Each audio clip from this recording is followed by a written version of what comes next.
Glória a Deus. Vamos abrir a Bíblia Sagrada mais uma vez. Marcos capítulo 10.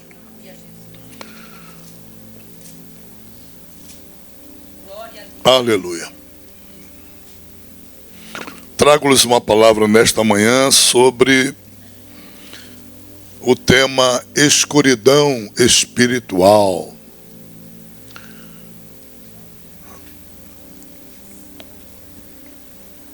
Aleluia. É importante que cada um de vocês estejam atentos à palavra da mensagem. Marcos capítulo 10, versículo 46, diz a palavra de Deus assim: Depois foram para Jericó, e saindo ele de Jericó com seus discípulos, e uma grande multidão, Bartimeu, o cego, filho de Timeu, estava assentado junto ao caminho, mendigando. 47, a igreja.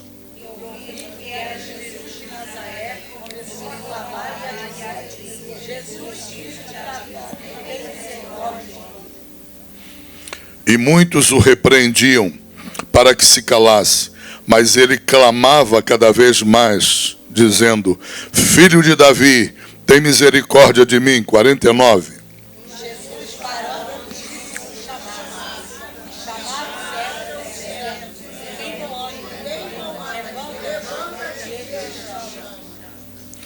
E Jesus falando disse-lhe: Que queres que te faça? E o cego lhe disse: Mestre, que eu tenha vista. Todos nós, 52. E Jesus lhe disse: Vai, a tua fé te salvou. E logo viu e seguiu a Jesus pelo caminho. Podem tomar assento em nome de Jesus. Amém? Segundo as estatísticas, no mundo hoje há mais de 40 milhões de pessoas que ou nasceram cegas ou ao longo da vida contraíram a cegueira física. Essa é uma grande tragédia que assola a humanidade. Muitas vezes, mães que fazem uso de maconha, mães que fazem uso de cocaína na juventude, depois vão engravidar e vem a desgraça, fruto do passado da sua vida. Outras vezes, por algumas deformações genéticas, há muitas, milhares ou milhões de crianças nascendo cegas fisicamente. Essa é uma realidade horrível. E há outros milhões que contraem enfermidades perigosas, como diabetes, que pouca gente leva a sério, não é? Brinca com a diabetes, não sabe que está correndo risco de cegueira. Então, é necessário que cada um de nós venha restaurar a consciência da necessidade de viver em saúde, viver de forma saudável, para que Deus possa te utilizar na obra dele 100% da tua vida. Amém? Mas há uma tragédia ainda pior do que essa, numericamente falando e qualitativamente falando, bem pior do que essa. É a tragédia da cegueira espiritual, que assola bilhões de seres humanos no planeta Terra. Não milhões, bilhões de seres humanos, né? Segundo as poucas estatísticas que se fazem nesta área, dá para perceber que a cegueira espiritual, ela tem sido, ao longo da história da humanidade, epidêmica, se espalhando por toda a humanidade.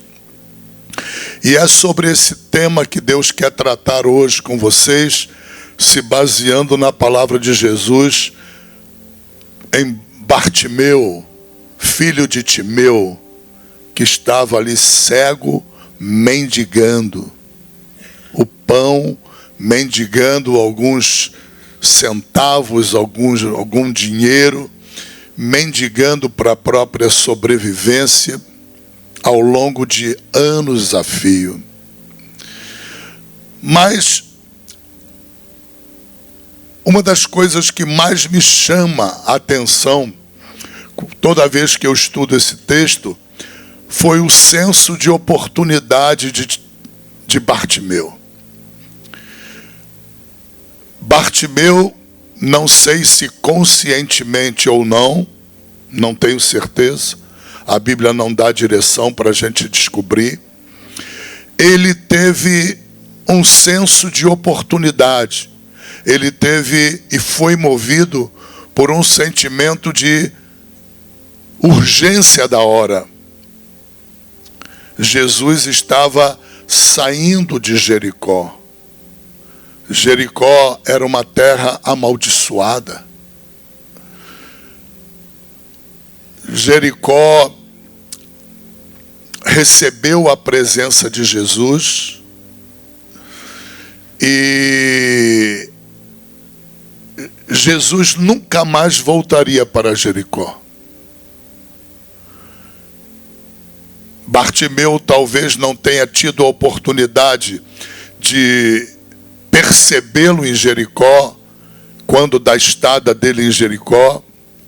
Talvez Bartimeu não tenha tido a oportunidade de perceber o tempo que ele ficou operando ali em Jericó. Mas Bartimeu teve a sensibilidade da urgência da hora. Ele teve a percepção espiritual de que Jesus poderia não voltar mais ali em Jericó. Sem que talvez ele percebesse ou não tenho certeza, e você também não consegue ter pelo texto literal da palavra, ele teve o senso de oportunidade. Ele aproveitou a chance. Ele aproveitou a oportunidade. Oportunidade de ter Jesus passando por si, na sua presença, era uma oportunidade rara naqueles dias. Oportunidade de você estar na casa de Deus, de ter Jesus falando através da boca dos pregadores na igreja, ou oportunidade de você estar ouvindo Jesus na vida de algum pregador lá na fora. Essas oportunidades são extremamente raras. E muitas pessoas abrem mão dessa oportunidade, da oportunidade que Deus lhe dá, deixam passar na sua vida o que a Bíblia chama de tempo aceitável, tempo oportuno, e há uma mudança de tempo. O tempo oportuno pode transformar-se em tempo inoportuno, se Jesus não voltar mais a passar por você. Então, uma das coisas que mais me chama a atenção nesse texto é o fato do senso de oportunidade de Bartimeu. Ele estava em escuridão física, estava vivendo numa pior escuridão do que a física. Ele estava vivendo escuridão espiritual, mas ele tinha no seu coração, ele guardava alguns elementos, alguns restos, algumas sobras de pensamentos ou de palavras concernentes ao Messias que veio à sua memória com certeza absoluta, naquele instante em que ele descobriu que Jesus era quem passava por ali. Ele tinha um certo entendimento, ainda que fraco, ainda que pulverizado na sua vida, na sua consciência, ele tinha um certo entendimento.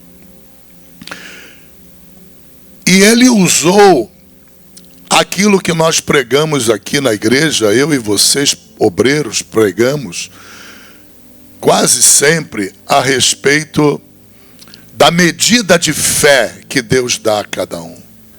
Ele fez uso da sua medida de fé.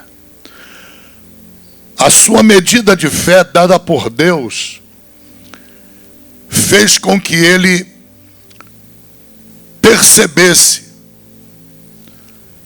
algumas palavras que foram ditas a ele, foram ensinadas talvez, e que ficaram ainda que no recôndito oculto da sua memória. Naquele momento elas vieram a lume, elas vieram à lembrança dele. Isaías havia profetizado em seu livro que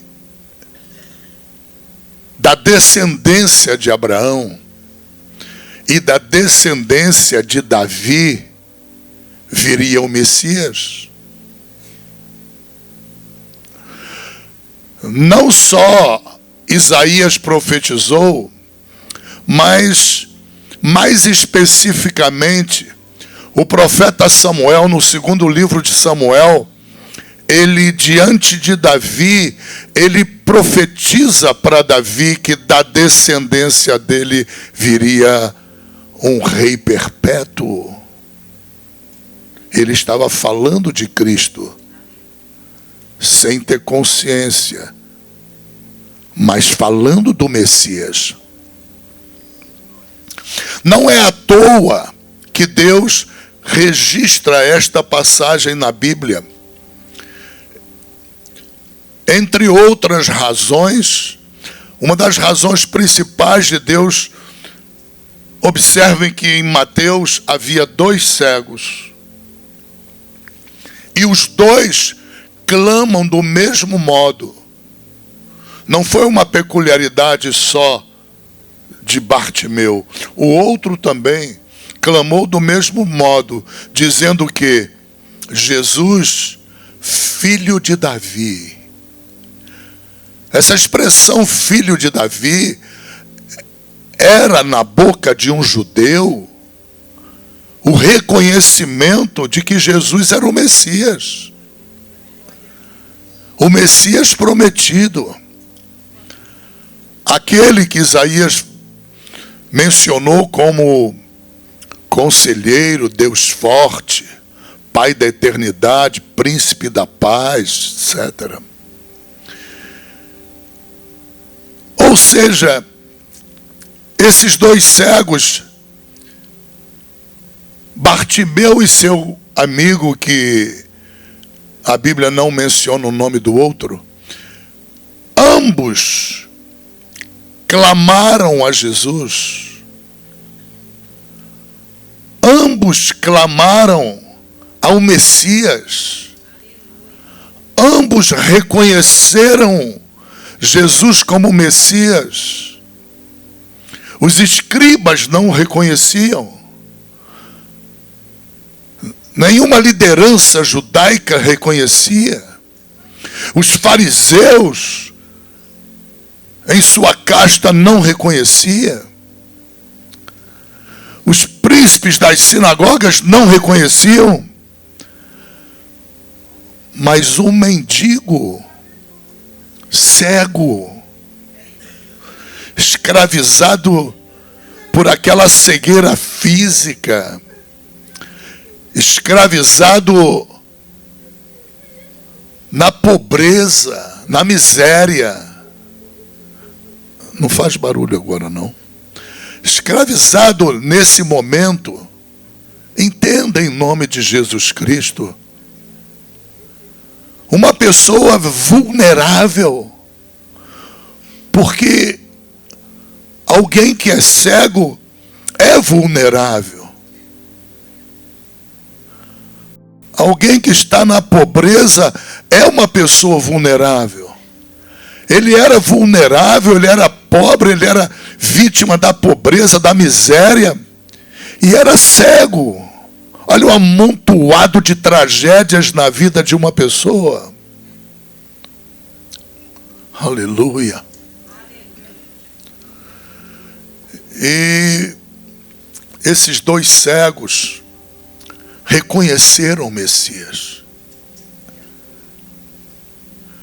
E o mais lindo, além de reconhecer o Messias, eram eles não abrirem mão da chance, não abrirem mão da oportunidade. Poderiam abrir mão? Poderiam. Eu vou pensar melhor, eu vou avaliar melhor, eu vou conversar com o principal da sinagoga que eu frequento, eu vou conversar com os escribas, com os fariseus, eu vou avaliar isso melhor, ver se vale a pena eu me expor de público, reconhecendo, contra a opinião de toda a liderança judaica, contra a opinião da maioria do povo, contra a opinião majoritária dos principais da sinagoga, de escribas e fariseus. Era bem possível que eles pudessem se reservar ao direito de avaliarem mais tempo, mas não. Eles sabiam que Jericó era uma terra amaldiçoada. Eles sabiam que Jesus poderia não mais voltar a Jericó, como não voltou. Por isso a Bíblia diz que a Bíblia não deu ênfase em Jesus entrando em Jericó, ela deu ênfase de Jesus saindo de Jericó. Saiu para não voltar. Em outras palavras, era a última chance, ou a única chance. Tomem cuidado na vida de comunhão com Deus, porque muitas oportunidades que Deus dá e você não percebe, pode ser a única oportunidade. Pode ser a última oportunidade, ou única oportunidade. Aleluia. Bartimeu, para ele não era a última oportunidade, porque ele não tinha tido oportunidade anterior. Para ele era a única, porque não aconteceria outra, seria a única. Então o que Deus quer dizer para você? Que muitas vezes a chance que Ele te dá, ou é a última ou é a única. Muitas vezes, Deus exige de nós sensibilidade da urgência da hora. Deus sempre está exigindo de nós essa sensibilidade da urgência da hora. Sensibilidade que aqueles 4 leprosos que viviam nas catacumbas do cemitério, fora das muralhas de Samaria, eles tiveram uma sensibilidade da urgência da hora. Quando? Quando Samaria estava cercada. 3 anos de cerco. Os exércitos da Síria, de Ben-Hadad, cercavam Samaria, estrangulando Samaria. Estavam se alimentando de cabeça de jumento. A fome campeava, tomou conta de Samaria. Comprava-se para comer esterco de pomba. fome terrível, 3 anos de cerco, não sai comida nem entra, não entra água, não sai água, absolutamente nada. Eles tinham que viver com a água residual que ainda havia em Samaria. E fora das muralhas, lá nos cemitérios, rejeitados pelo povo de Samaria, estavam os leprosos, habitando nas catacumbas. E no meio daquele cerco, os leprosos falaram uns com os outros, dizendo: vamos morrer aqui, não há mais comida. É possível que no acampamento dos sírios haja comida em fartura. Vamos pedir misericórdia lá. Se eles tiverem misericórdia, viveremos. Se não tiverem, não vamos perder nada, porque a morte vai nos visitar mesmo. Estamos condenados à morte.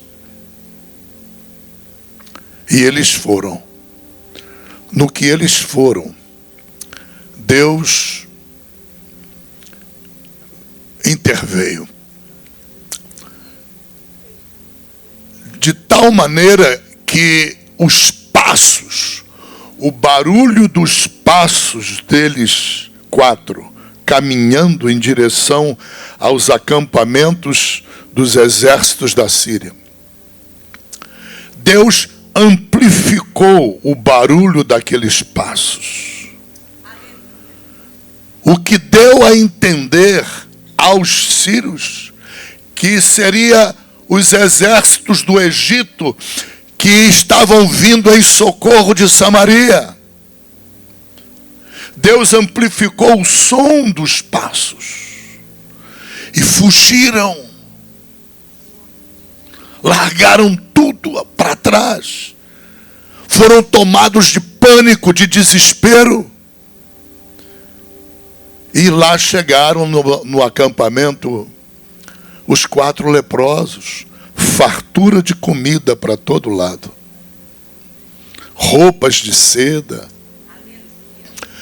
Um dos leprosos teve o senso da urgência da hora, porque ele virou para os demais e disse assim: não é bom que nós venhamos a comer isso sozinhos. Eles se apiedaram de todos os que estavam em Samaria, que nunca tiveram piedade deles. Eles amaram aqueles que os odiavam, que os expurgaram de Samaria, os expulsaram.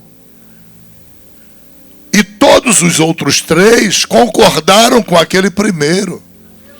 Tiveram uma urgência da hora. Qual era a urgência? Estavam morrendo de fome. E foram avisar em Samaria. Esse senso da urgência da hora, Bartimeu teve esse senso. Jesus pode não voltar.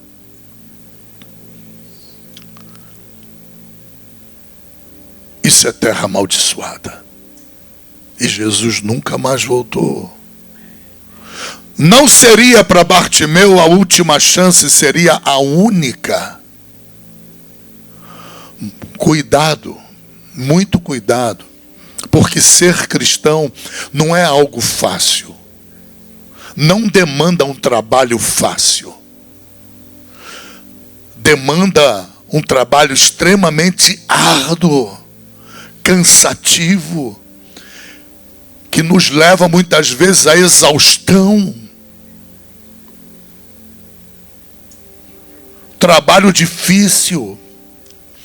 E dentre os graus de dificuldade no nosso trabalho como cristãos, está o trabalho de cuidado com o senso da urgência da hora. Aquilo que for para você fazer hoje, faça. Não adia. Deixa para amanhã é conversa de Faraó. Ah, Moisés, deixa para amanhã. Faraó se simboliza o diabo neste mundo. O Egito simboliza o mundo. Então essa mensagem que vem à tua mente, deixa para depois, deixa para mais tarde, deixa para amanhã. Cuidado, lembre-se de Bartimeu, não era a última chance, era a única. E ele agarrou com unhas e dentes. Agarrou utilizando-se de quê? Daquela porção, daquela medida de fé que Deus dá a cada ser humano na terra. E ele lembrou-se da palavra de Samuel. Ele sabia que Jesus Cristo era da descendência de Davi. Aleluia. Ele não pôs em dúvida. Ele creu. Porque se ele não cresce, ele não clamaria por Jesus, filho de Davi. Ele estava arriscado a ser punido pelos fariseus. Estava chamando Jesus de Messias. Contra a opinião pública geral. Contra os religiosos da época. Contra a opinião majoritária das sinagogas, dos líderes judaicos. Ele corria risco. Mas observem, com o texto de Mateus, os dois não temeram. Os dois mendigos cegos não temeram. Eles confessaram a Jesus como Senhor, como maravilhoso conselheiro, Deus forte, Pai da eternidade, príncipe da paz. Chamar Jesus de filho de Davi é o equivalente de chamar Jesus de Jeová Rafá, o Deus da cura. Jeová Jirê, o Deus que provê. E assim por diante.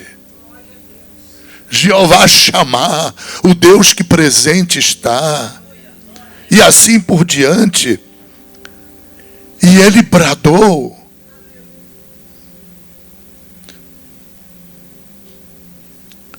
A multidão não entendeu nada, ao contrário, deu ordem a ele que ele se calasse.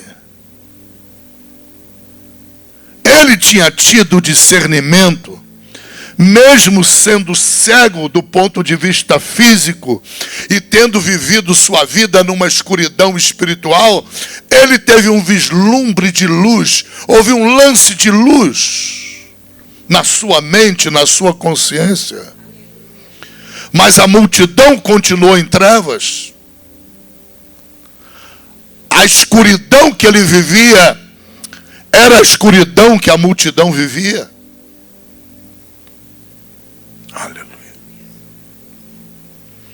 Porque todo aquele que não confessa Jesus como Senhor, todo aquele que não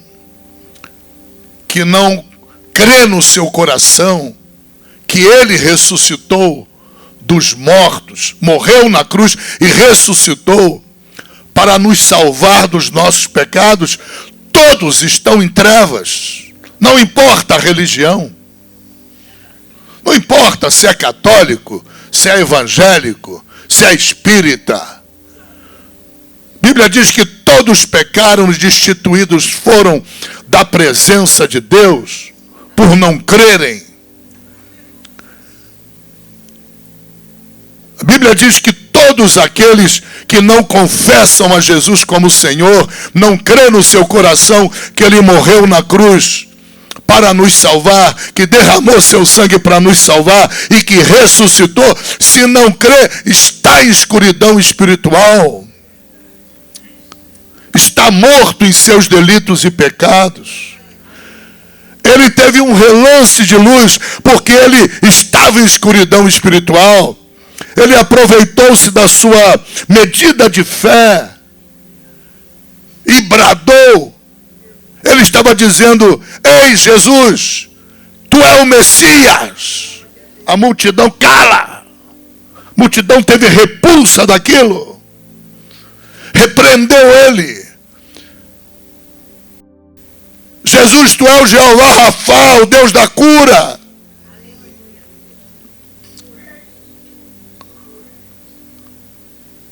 Tu é o Filho do Deus vivo, Jesus. Aleluia. Você está entendendo agora o texto? Aleluia. E isso abalou Jesus. Jesus parou a multidão. Para tudo. Para tudo. Na terra da maldição, eu encontrei alguém que recebeu luz. Aleluia. Aleluia. Eu encontrei alguém. Tragam ele a mim. Jesus não estava vendo, a multidão não deixava vê-lo. Ele escutou com os ouvidos. Tragam ele para mim. Aleluia. Louvado seja o nome do Senhor Jesus. Num texto, o de Marcos, na percepção de Marcos, Jesus disse: vai, a tua fé te salvou. E ele foi, seguiu a Jesus. E como ele obedeceu, foi curado. Na outra tradução, ou melhor, na outra versão, agora do testemunho de Lucas, Jesus disse: vê. E em Mateus percebe que Jesus tocou nele. Uau! Entenda em nome de Jesus. Aleluia. Há 3 coisas importantes para eu te dizer desse texto. Primeiro, você não poderá errar a pessoa que você vai buscar. Segundo, você não poderá pedir a coisa errada a essa pessoa. Aleluia. Louvado seja o nome do Senhor. A Bíblia diz que Judas Iscariotes buscou a pessoa errada para se arrepender. Ele não procurou Jesus para manifestar o arrependimento. Ele foi a pessoa errada para socorrê-lo. E Deus não interferiu. O processo de destruição contra ele continuou. Bartimeu estava dentro de um processo de destruição. Pobreza, miséria, cegueira, vulnerabilidade, indefeso, sem meios de se defender. Processo total de destruição.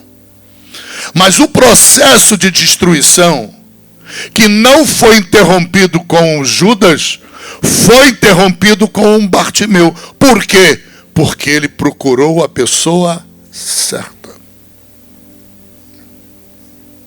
A pessoa certa. Judas não procurou. Procurou lá o templo.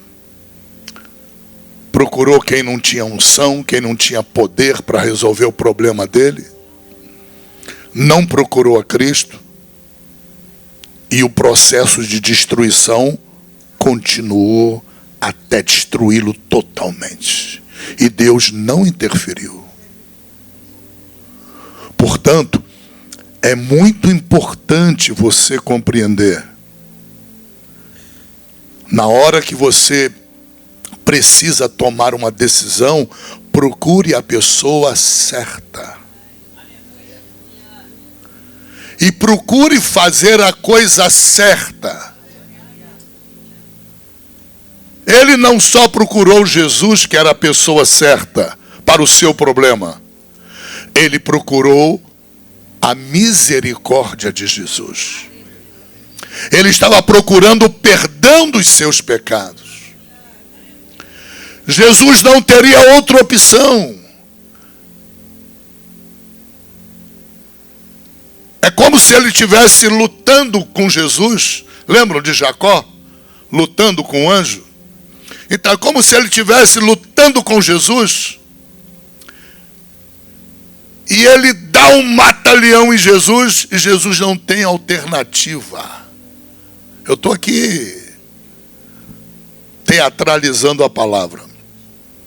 Jesus não teve alternativa. Por quê? Porque ele procurou a pessoa certa para falar a coisa certa, pedir a coisa certa.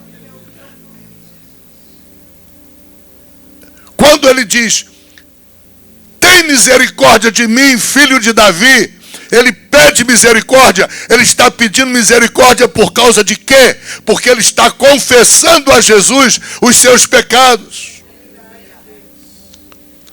Ele está dizendo para Jesus: só tu podes me libertar dos meus pecados. Só tu podes, querendo, perdoar os meus pecados. Misericórdia é diferente de graça. Graça é favor imerecido. Qualquer bênção que você recebe é a graça de Deus.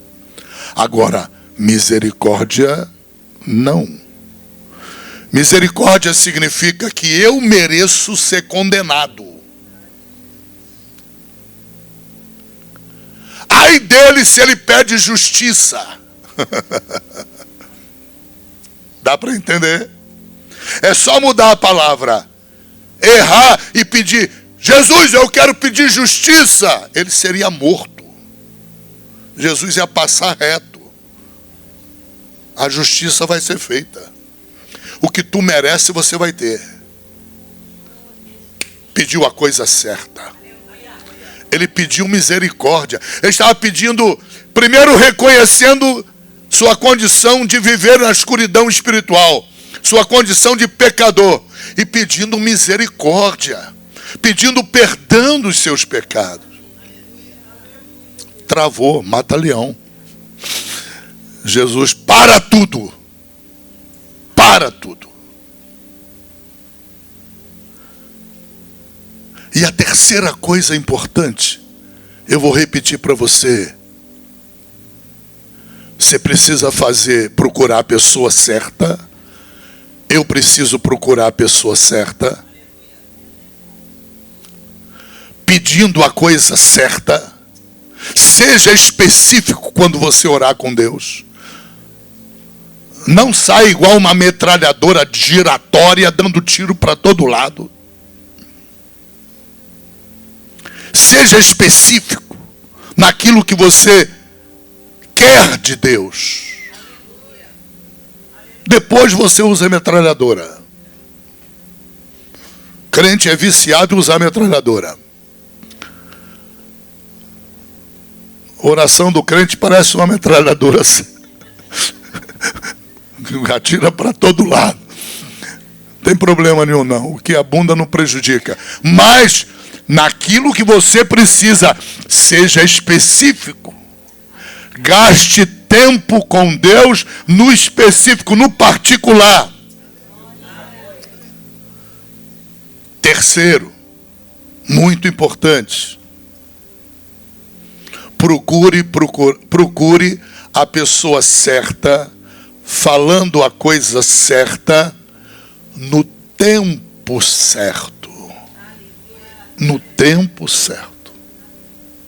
Não perca o discernimento da urgência da hora. Não perca o discernimento. Não, eu vou deixar para depois. Vai que Jesus volte aqui, aí eu até falo com ele. Vai morrer cego. Pobre, miserável, indefeso, vulnerável.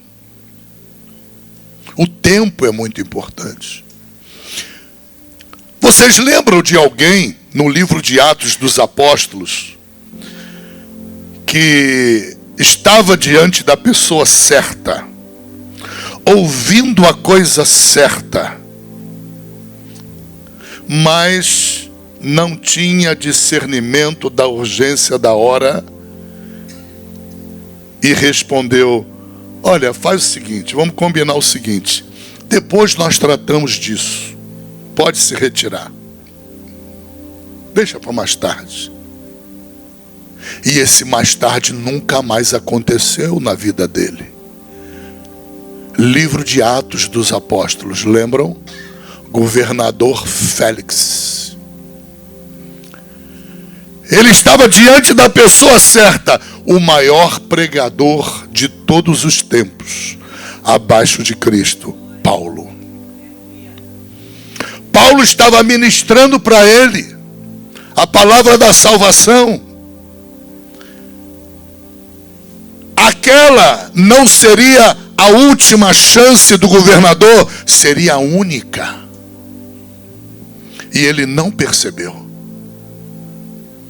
Diferença do governador para Bartimeu. Bartimeu falou: não, mais tarde é papo de Faraó. Deixar para depois é conversa de Satanás. Esse pensamento vem do diabo. O diabo fala pela boca do governador Félix: Paulo, pode se retirar? Gostei de tudo que você falou, vou pensar sobre isso, depois nós vamos nos encontrar. Nunca mais. Não basta procurar a pessoa certa, falar a coisa certa, tem o tempo certo. Esse tempo certo na Bíblia, ele é chamado de tempo aceitável. Tempo aceitável. Lá em Hebreus está escrito assim: se hoje ouvires a voz do Senhor teu Deus, não endureçais o vosso coração, como fizeram vossos pais no deserto. Hoje é preciso ter discernimento da urgência da hora, porque há coisas que Deus quer que você faça agora.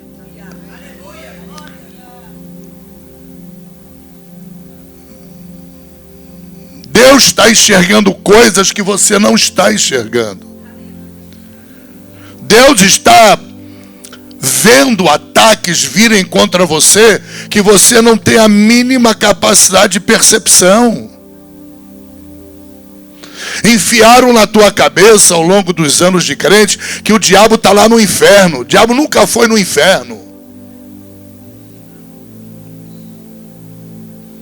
Ele é Deus desse mundo. Por onde é que tu andas, diabo? Eu ando por rodear a terra.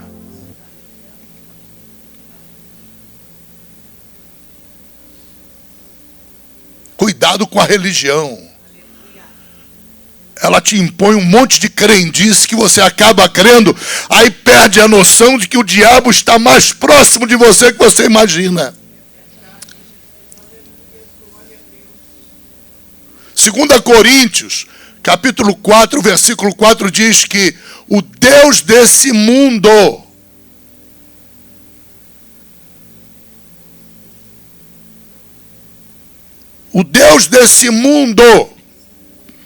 cegou os olhos do entendimento dos incrédulos. Ele é Deus desse mundo.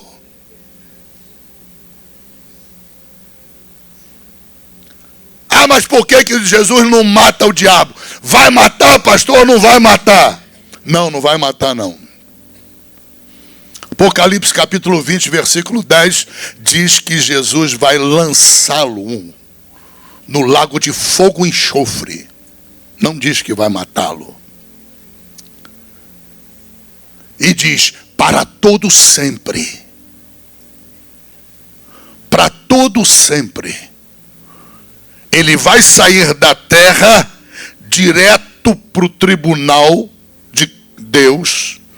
Jesus vai jogá-lo, por ordem de Jesus, o anjo vai jogar no lago de fogo e enxofre. O único lugar diferente que ele vai é para o abismo, no milênio.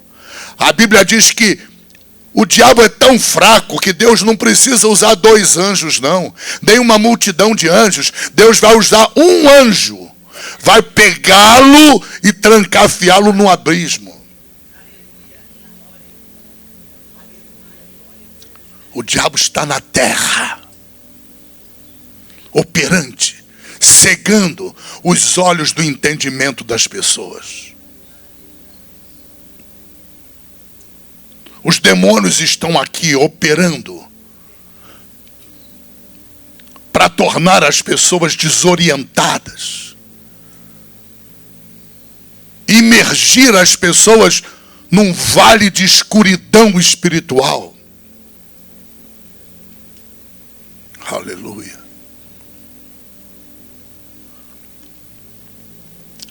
O governador Félix perdeu o discernimento da urgência da hora. Os 4 leprosos não perderam no Velho Testamento.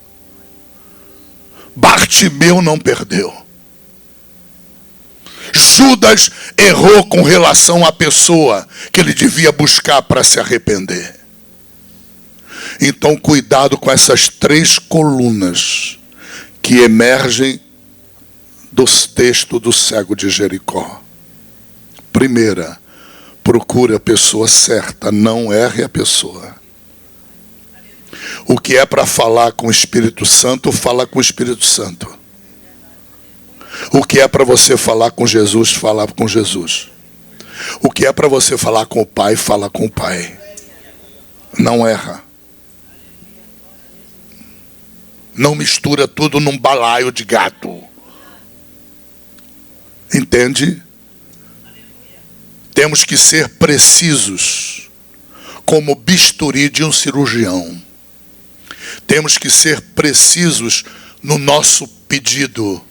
Se é misericórdia, pede misericórdia. Perdão, chama por perdão. Tiver que falar com Deus sobre pecado, chama de pecado. Não chama de falha. Não chama de errinho. Pecado. Pecado, Pai, que eu cometi. Chame pelo nome certo. E lembre-se, há um tempo para todas as coisas. Para tudo que se faz debaixo do céu, há um tempo determinado. Bartimeu nos ensina. Não sei se ele tinha consciência ou não, mas ele estava determinado a não depender de um outro encontro com Jesus. Ele não cria, é possível que ele não cresce, porque aquela terra era amaldiçoada. É possível que ele não cresce, que houvesse um outro encontro com Jesus. Que Jesus passaria por ele de novo. Ele agarrou aquela chance. Ele agarrou aquela oportunidade.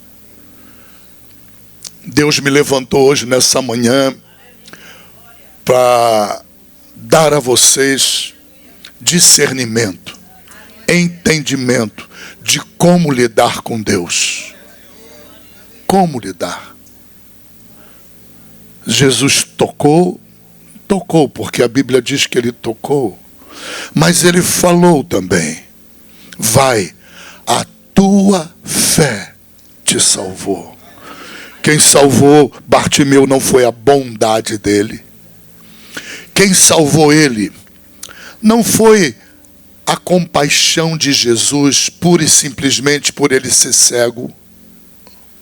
Não foi a compaixão de Jesus por ele ser pobre.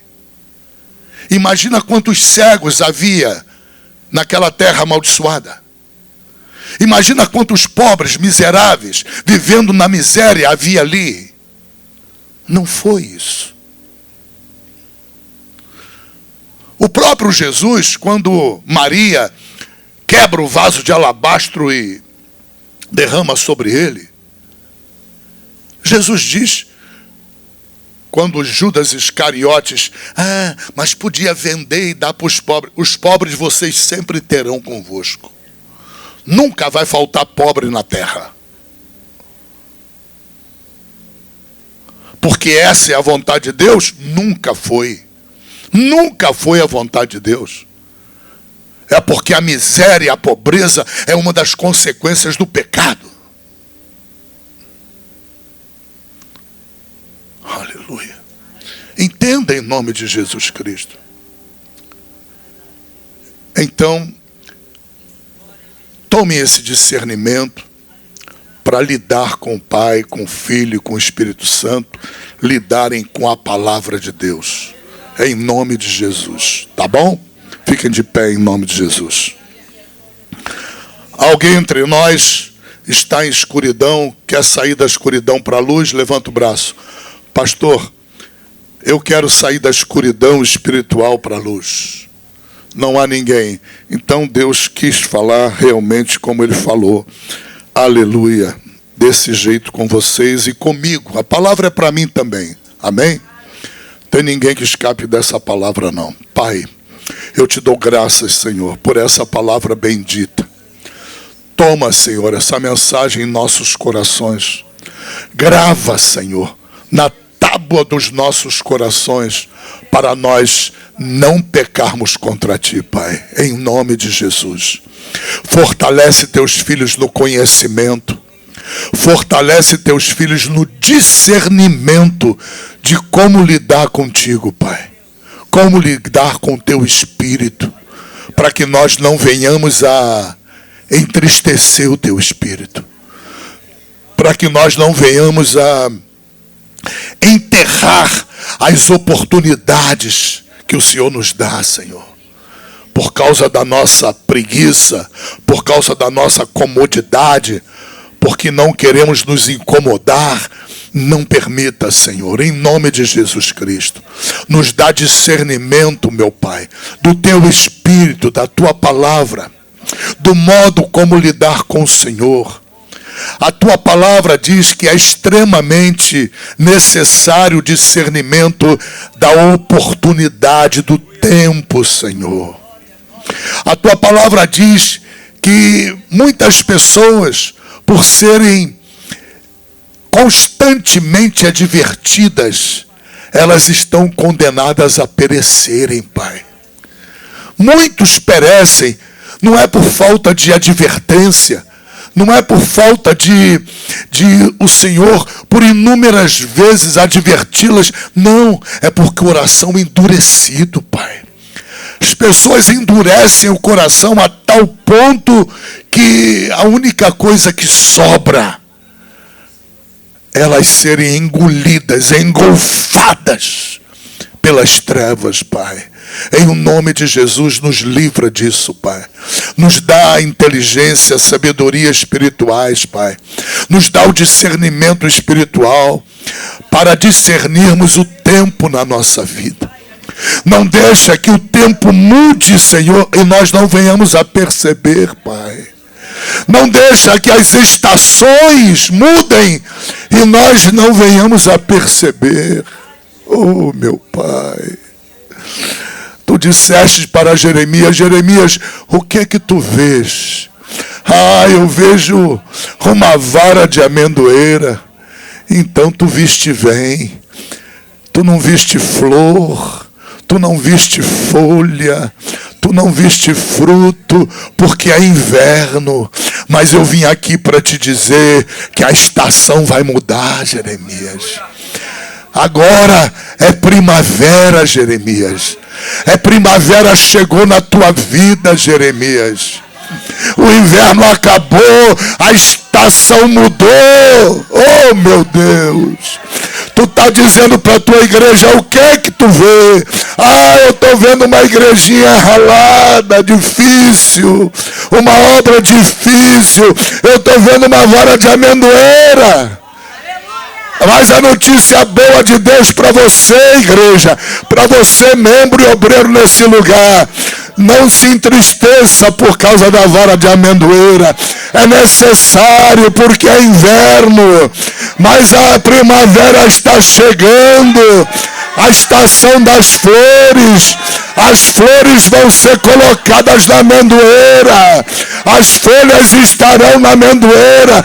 Os frutos virão para a amendoeira. Não perca o discernimento da hora. Não perca o discernimento do já, do agora. Não perca o discernimento dos tempos e das estações, nem na vida da tua igreja, nem na tua vida. Olha para a tua vida. Ah, Senhor, a minha vida é um pau liso, é porque é inverno. As flores vão brotar. Quando mudar o inverno para a primavera, as flores vão aparecer. O verão vai surgir lá na frente. O sol gostoso, aquelas férias gostosas vão chegar na tua vida. Aquele mar calmo vai chegar. Aquela água quentinha vai chegar. Aquele prazer de nadar sobre o mar vai chegar na tua vida. Aguenta só mais um pouquinho. Espera só mais um pouquinho, porque a estação está mudando. A primavera está chegando. A estação das flores está chegando. Em nome de Jesus Cristo, Pai. Toma, Senhor, a vida de cada um dos teus filhos, Pai. Oh, meu Pai da glória, dá discernimento das estações na vida de cada um dos teus filhos, cada uma das tuas filhas. Dá discernimento da mudança da estação, Pai. Em o nome de Jesus, Senhor. Opera para louvor da tua glória, Senhor. Coloca a esperança onde não há mais esperança. Dá dupla honra àquele que foi ofendido, humilhado. Dá dupla honra, Senhor. Em o nome de Jesus, dá porção dobrada, meu Pai. Aquele que vai mudar a estação e vai sair da provação. Oh, meu Deus da glória. Lava subcantarabia sarga. Em nome de Jesus Cristo, opera. Opera, meu Deus. Opera na vida da tua serva. Opera na vida do teu servo. Prepara ele para a nova estação. Dá sustento ainda nesse inverno, meu Pai. E prepara para a nova estação. Em nome de Jesus, Senhor. Em nome de Jesus, meu Pai da glória. Louvado e engrandecido és tu para todos sempre. Aleluia, aleluia, aleluia, aleluia, meu Deus. Abençoa cada família nessa igreja. Abençoa cada varão, cada varoa. Recebe o jejum da tua igreja para louvor da tua glória, Senhor. Que o jejum vá para aquilo que o teu filho acordou nessa manhã, ou a tua filha, apresentando o jejum para um propósito. Que o jejum vá para o cumprimento desse propósito.